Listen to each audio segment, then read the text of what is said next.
So, today we're going to talk about a story that you don't hear very often, and it has nothing to do with stock tips or business plans. No, this is about the emotional side of things, the really messy, unseen journey of what it's like to be the first person in your family's entire history to build some serious wealth. And maybe more importantly, what that journey really, truly costs.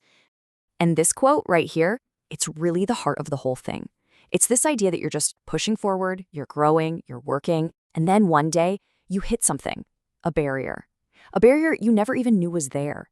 It's that jarring moment you realize the room you grew up in actually has a ceiling. Which, brings us right to the first stage of this whole journey, the invisible ceiling. This is where it all starts. And it doesn't start with your first job or your first investment. Nope. It starts way back in the quiet, unspoken financial lessons of your childhood. Now look, this ceiling isn't made of glass or concrete or anything you can actually see. It's made of habits. It's made of history. It's this powerful, unspoken belief that kind of sinks into your bones, that people from your neighborhood, people like you, just don't end up with more than what they started with. And that idea, it quietly tells you just how high you're allowed to aim. So how does a ceiling like that even get built? Well, it's not with big lectures about money. It's with these quiet little lessons, right? It's seeing your grandmother's emergency fund is a coffee can full of cash, not invested, just waiting for the next disaster. It's the way your mother's jaw tightens when the car makes a new, expensive sound. It's how your father always changes the subject when someone brings up retirement. These little moments, they teach you a massive lesson without anyone saying a word. And the core belief that you end up absorbing is that wanting more, well, that's kind of dangerous. The goal is to be grateful for what you have, not hungry for what you could get. Ambition? That feels like something other people have. The people in the nice houses across town. But what happens when you decide to call BS on that whole belief system? Well, that brings us to the next part of the story, the grind nobody sees. This is the lonely, completely unglamorous work that, trust me, nobody is posting on Instagram. So you make the decision. You decide that ceiling isn't real. You're going to opt out, and you think that's going to feel amazing, right? Like a superhero moment, a big breakthrough. But what actually happens when you break a fundamental rule you've lived by your whole life? Yeah, the reality is less like a movie montage and a whole lot more like vertigo. It's that dizzying, disorienting feeling of stepping off a cliff into thin air. You don't feel empowered. You just feel lost. You start building this entirely private world inside your own head, and absolutely no one you know can see it or understand it. And this is the secret work. It starts quietly, right? You're reading obsessively late at night. Business books, biographies, anything you can find.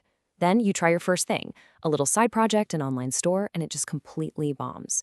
Then you start to notice your friends aren't calling as much. They've stopped inviting you out because your answer is always, I'm busy.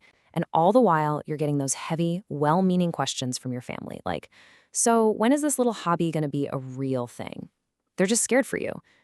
And in the middle of all that grind, when you're at your lowest, this is the voice that gets really, really loud in your head. And the worst part is it sounds so reasonable. It sounds logical. It's using your own life as evidence against you, telling you, look, this isn't a coincidence. It's data. You're not the exception. You're just another statistic. And yet, somehow, you keep going. Not because you're some kind of genius or you have this unbreakable mindset. You keep going because the thought of going back, of accepting that ceiling again, it's just not an option anymore. You can't unsee it. The only way out is through. And all that pushing, all that grinding, it eventually leads you somewhere. It leads you to stage 3, crossing the threshold. This is that moment where all the abstract effort finally turns into something real, something tangible. The first real sign isn't a million. It's something much smaller. It's a number that hits your bank account on a totally normal Tuesday. A number you just stare at for a long time, because a couple of years ago, you would have thought it was a typo. And the weirdest part, there's literally no one you can call who would really, truly get what it means. The second it becomes real, the fear totally changes shape. The old fear, the one that said, what if this never works? It just vanishes, and it gets replaced by a new, much heavier fear. What if this stops? The stakes are so much higher now because for the first time in your life, you actually have something to lose. Then, one day, it happens. Maybe you're doing your books, running the numbers, and there it is, 7 figures. This is supposed to be the moment. But there are no fireworks. There's no music. It just happens while you're sitting at your desk on a random Wednesday afternoon. You spend years thinking this moment will feel like a finish line, like this huge emotional release. Instead, you're just met with this profound, kind of disorienting quiet. There's no word for this feeling in your family's vocabulary. There's no script for how you're supposed to act. So you just sit there in the silence. And in that quiet, this huge realization starts to dawn on you. Becoming a millionaire wasn't the end of your financial education. Oh no, it was the beginning of a way, way harder one.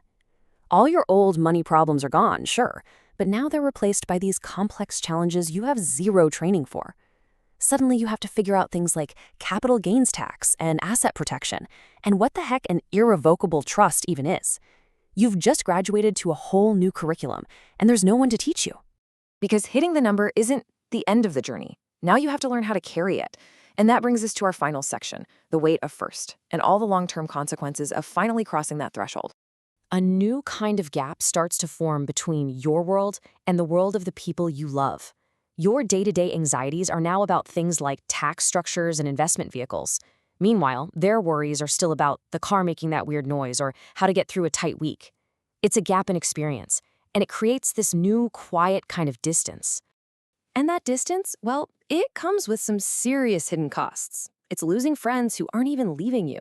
They're just drifting away. It's realizing some relationships just couldn't handle your growth.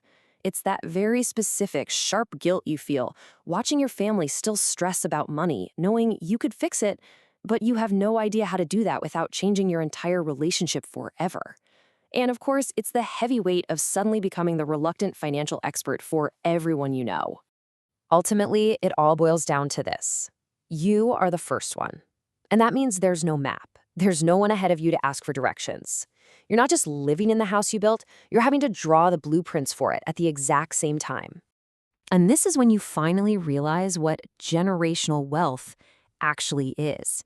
It's not about leaving behind a big pile of cash. It's about changing the starting conditions. You're not just trying to win the race, you're trying to move the starting line for everyone who comes after you.